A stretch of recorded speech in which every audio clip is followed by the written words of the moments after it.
মহাশিবরাত্রির দিন পারলে গোপনে ধারণ করুন এই গাছের শিকড়। ভগবান শিবের কৃপায় আপনার জীবন থেকে দূর হবে সমস্ত বাধা বিপত্তি, আর্থিক সমস্যা, রোগ ব্যাধি, জ্বালা যন্ত্রণা। তার সাথে সাথে সুসন্তান লাভ করতে পারবেন। আপনার জীবন থেকে দূর হবে সমস্ত নেগেটিভ এনার্জি প্রভাব, অর্থাৎ নজর দোষ, বাস্তু দোষের মতো সমস্যাও। ফাল্গুন মাসের কৃষ্ণপক্ষের চতুর্দশী তিথিতে পালিত হয় মহাশিবরাত্রি। শিব ভক্তগণ অধীর আগ্রহে অপেক্ষা করে থাকেন মহাশিবরাত্রির জন্য। শিবরাত্রিতে ভক্তি ও নিষ্ঠা সহকারে বাবা মহাদেব ও মাতা পার্বতীর পূজা আরাধনা করলে ভক্তের সকল মনস্কামনা পূরণ করেন স্বয়ং দেবাদিদেব মহাদেব। এবছর অর্থাৎ 2025 সালে পঞ্চাঙ্গ অনুসারে শিবরাত্রির এক মহাশুভ যোগ সৃষ্টি হচ্ছে। এবছর অর্থাৎ 2025 সালে বুধবার ঘনিষ্ঠ নক্ষত্র সাথে এক শিবযোগ সৃষ্টি হচ্ছে। আর এই শিবযোগের কারণেই এবছরের মহাশিবরাত্রি আরও বেশি গুরুত্বপূর্ণ হতে চলেছে। আজকের ভিডিওতে আমি আপনাদের সঙ্গে খুবই গুরুত্বপূর্ণ প্রাসঙ্গিক একটি বিষয় নিয়ে বিস্তারিত আলোচনা করব, তাই ভিডিওটি সম্পূর্ণ দেখার অনুরোধ রইল। সম্পূর্ণ ভিডিওটি দেখার পর কেমন লাগে অবশ্য কমেন্ট করে জানাবেন এবং কমেন্ট জয় শিব শম্ভু ওম নমঃ শিবায় লিখতে ভুলবেন না। ভিডিওটি ভালো লাগলে লাইক কমেন্ট শেয়ার করবেন ও নতুন বন্ধুরা প্লিজ চ্যানেলটি সাবস্ক্রাইব করে পাশে থাকবেন। চলুন বন্ধুরা আসা যাক ভিডিওটির মূল পর্বে। সর্বপ্রথম জেনে নেওয়া যাক এবছর 2025 সালে শিব চতুর্দশীর সময়। শিব চতুর্দশী তিথি শুরু হচ্ছে ইংরেজি 26শে ফেব্রুয়ারি 2025, বাংলা 13ই ফাল্গুন 1431, বুধবার সকাল 9:42 থেকে এবং শিব চতুর্দশী তিথি সমাপ্ত হবে ইংরেজি 27শে ফেব্রুয়ারি 2025 এবং বাংলা 14ই ফাল্গুন 1431, বৃহস্পতিবার সকাল 8:31। শিবরাত্রি পূজাটি সন্ধ্যার পর অর্থাৎ রাত্রিবেলা করা হয়, তাই উদয় তিথি অনুসারে 26শে ফেব্রুয়ারি বুধবার দিন সন্ধ্যাবেলা থেকে শুরু করা হয় শুভ। পৌরাণিক কাহিনী থেকে জানা যায় মহাশিবরাত্রির দিনই বাবা মহাদেব ও মাতা পার্বতীর বিয়ে সম্পূর্ণ হয়েছিল, অর্থাৎ এই দিনই শিব শক্তির মিলন হয়েছিল। আবার এই দিনই বাবা মহাদেব সর্বপ্রথম শিবলঙ্গ রূপ ধারণ করেছিলেন।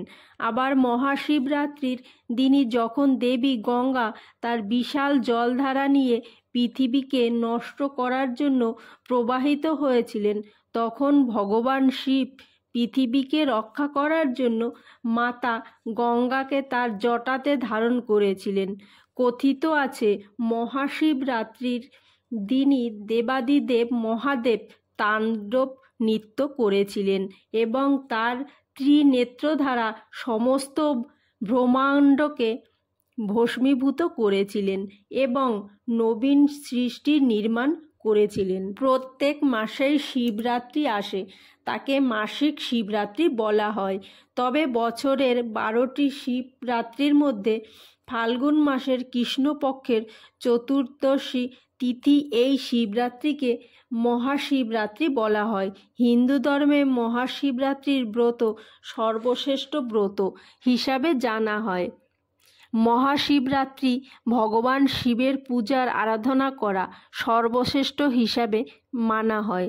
ভক্তবৃন্দগণ ভক্তি ও নিষ্ঠা সহকারে এই দিন বাবা মহাদেবের পূজা আরাধনা করলে ভক্তের সকল মনস্কামনা পূরণ করেন স্বয়ং দেবাদিদেব মহাদেব।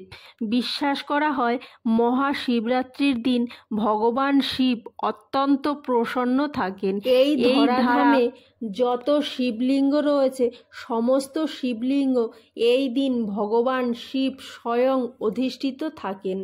তাই ভক্তি ও নিষ্ঠা সহকারে সামান্য জোগাড়ে আপনি যদি দেবাদিদেব মহাদেবকে সামান্য দুধ, গঙ্গাজল ও একটি বেলপাতা নিবেদন করতে পারেন, তাহলে বাবা মহাদেব আপনার মনের সকল ইচ্ছা পূরণ করবেন এবং সারা বছর আপনার ওপর বাবা মহাদেবের কৃপা বজায় থাকবে। অনুযায়ী মহাশিবরাত্রি ব্রতের আগের দিন সংযম পালন করে ব্রতের দিন নির্জলা উপবাস থেকে প্রহরে প্রহরে শিবলিঙ্গ অভিষেক করিয়ে 4 প্রহরে 4 বার শিব পূজা করে শিবের মাথায় জল ঢেলে ব্রতকথা পাঠ করে রাত্রি জাগরণ করে পরের দিন পারলের সময়ের মধ্যে পারলের পুজো সম্পূর্ণ করে পুজোর প্রসাদ গ্রহণ করে ব্রত ভক্তের নিয়ম রয়েছে।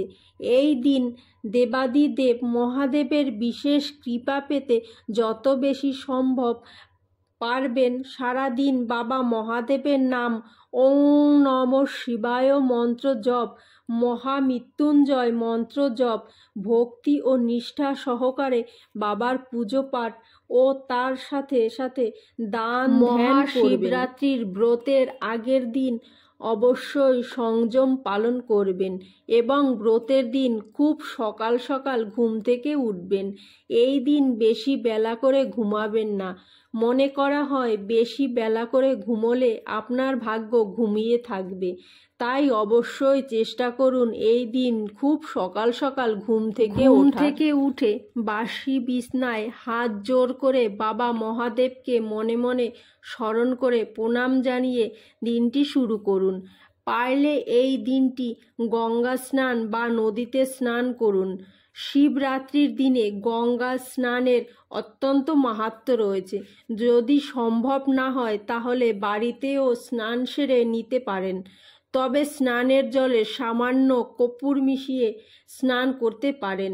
এছাড়া স্নান করে শুদ্ধ বস্ত্র পরে পুরো বাড়িতে এবং সদর দরজার সামনে ভালো করে গঙ্গা জল ছিটিয়ে স্নানের পরে ঠাকুর ঘরে এসে বাবা মহাদেবের কাছে মনে মনে ব্রতের জন্য সংকল্প গ্রহণ করবেন। এরপর ভক্তি ও নিষ্ঠা সহকারে বাবা মহাদেবের পূজা ও আরাধনা করবেন।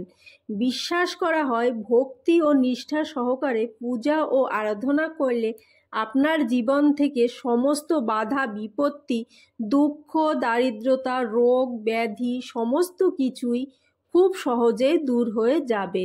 আপনার জীবন ভরে উঠবে। প্রত্যেক হিন্দু গৃহস্থ বাড়িতে তুলসী গাছ থাকে। তুলসী গাছে ভগবান শ্রীহরি বিষ্ণুর বাস। তুলসী পত্র ছাড়া ভগবান শ্রীহরি বিষ্ণুর পূজা অসম্পূর্ণ। আর তুলসী গাছকে মাতা লক্ষ্মীর স্বরূপ মানা হয়। আবার অপরদিকে সনাতন ধর্মে বহু যুগ যুগ ধরে অশ্বত্থ গাছ আর বট গাছের পুজো করা হয়। অশ্বত্থ গাছ আর বট গাছকে দেব বৃক্ষ বলা হয়। এই গাছের মধ্যে অনেক দেবদেবী বাস করেন। ঠিক একইভাবে এমন অনেক গাছ রয়েছে যে গাছের মধ্যে স্বয়ং ভগবান শিবের বাস। এই গাছগুলির মধ্যে ভগবান শিবের দিব্য শক্তি বিরাজমান থাকে। ফাল্গুন মাসের কৃষ্ণপক্ষের চতুর্দশী তিথি এই মহাশিবরাত্রিতে অথবা যে কোনো সোমবার আপনারা যদি ভক্তি ও নিষ্ঠা সহকারে বাবা মহাদেবের পূজা আরাধনার পাশাপাশি মনের বিশ্বাস নিয়ে সংশয় দূর করে এই গাছের শিকড় ধারণ করতে পারেন, তাহলে আপনার জীবন থেকে দূর হবে নানান বাধা বিপত্তি। ভগবান শিবের আশীর্বাদ এবং বরদান আপনার সঙ্গে লাভ করতে পারবেন। ছোট্ট উপায়টি করলে আপনাদের মনের সকল ইচ্ছা পূরণ হবে। বন্ধুরা, এই পবিত্র সময় কিছু সমুদ্র মন্থন হয়েছিল। এই সমুদ্র মন্থন থেকে কালকূট নামক এক ভয়ঙ্কর বিষ উঠে এসেছিল। এই বিষের কারণে পুরো সৃষ্টিকে হাহাকার শুরু হয়েছিল।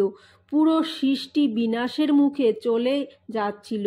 আর ঠিক তখন ভগবান শিব সমগ্র বিশ্বকে রক্ষা করার জন্য সেই হলাহল বিষ নিজের কণ্ঠে ধারণ করেন। এই বিষের কারণে ভগবান শিবের কণ্ঠ নীল হয়ে গিয়েছিল, তাই জন্যই ভগবান শিবের আরেক নাম নীলকণ্ঠ। তবে বন্ধুরা, বিষের কারণে ভগবান শিবের মস্তিষ্ক খুব তাড়াতাড়ি গরম হতে শুরু করে দিয়েছিল। ফলে সমস্ত দেবদেবীগণ জলের সঙ্গে নানা রকম গাছগাছড়া, শিকড়, পাতা, ফুল, ফল একত্রে মিশিয়ে সেই জল ভগবান শিবের মাথায় অর্পণ করেছিলেন, যার ফলে ভগবান শিব শীতলতা প্রাপ্তি করেছিলেন। আর এই জলের মধ্যে যে গাছের ফুল, পাতা, ফল, শিকড় সব থেকে বেশি ব্যবহৃত হয়েছিল, সেই চমৎকৃত গাছটি হল দেবাদিদেব মহাদেবের অত্যন্ত প্রিয় ধূত্র ফুল গাছ। বন্ধুরা, ভগবান শিবের ধূত্র ফুল অত্যন্ত প্রিয়।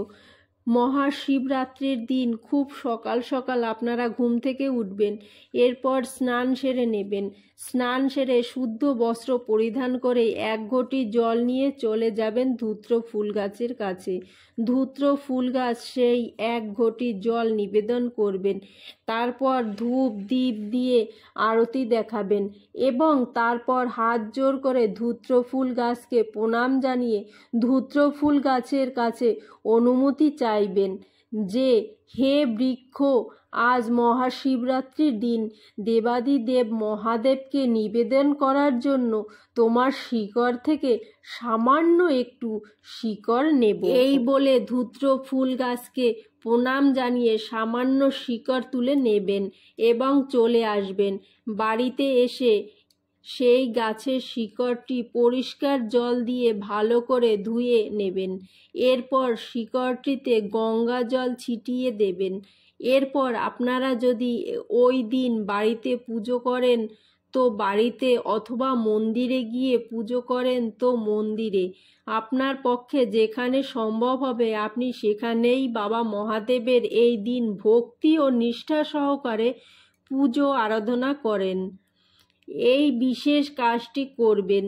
সর্বপ্রথম এক ঘটি পরিষ্কার শুদ্ধ জল অথবা গঙ্গা জল নিয়ে এক ঘটি জল দিয়ে শিবলিঙ্গ অভিষেক করাবেন এবং তারপর সেই ধূত্র ফুল গাছের শিকড়টি সাদা চন্দন সহযোগে বাবাকে নিবেদন করবেন। ওং নমঃ শিবায় মন্ত্র জপ করতে করতে শিকড়টি বাবাকে নিবেদন করা হয়ে গেলে হাত জোড় করে বাবাকে প্রণাম করে নিজ মনস্কামনা জানাবেন। পুজোর পর বাবা মহাদেবকে নিবেদিত বাবা মহাদেবের সেই আশীর্বাদী শিকড়টি নিয়ে চলে আসবেন।